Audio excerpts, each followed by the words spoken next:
As most young graduates eventually learn, it's hard to find a job without real-world experience, which is why internships are so valuable. The same is true for licensed cheesemakers in Wisconsin, lots of coursework, plus an apprenticeship. In this report from the Wisconsin Dairy News, we learn how one family is taking on interns and helping train the next generation of cheesemakers. Becoming a licensed Wisconsin cheesemaker is a long process. Aside from all the coursework, fulfilling the 240 hours of required apprenticeship under a licensed cheesemaker can be a bit daunting. It was really hard for me to find an internship. I think part of that is because the economy isn't so good and people aren't willing to hire a temporary worker so much.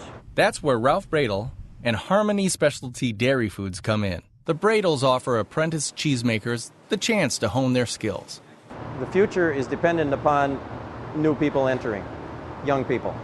In 2000, the Bradel family embarked on a value rather than volume model for their dairy farm and decided to purchase a cheese plant. It struck me that where do the cheesemakers come from and how do they get the license and then become employed in a setting such as ours?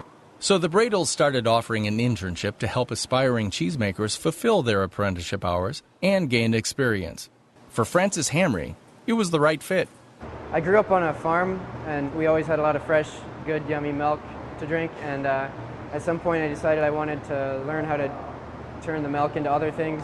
2 years ago, he started making cheese on his farm down in Texas. On a friend's suggestion, he attended the U.S. Championship Cheese Contest in Green Bay last March, where his passion for making cheese was ignited. I want to be a farmstead cheesemaker eventually, and that's where my passion really is. Thanks to the Bradels, Francis is well on his way. And that's Wisconsin Dairy News.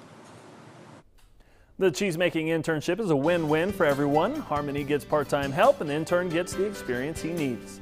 Food in Your Family, coming up next.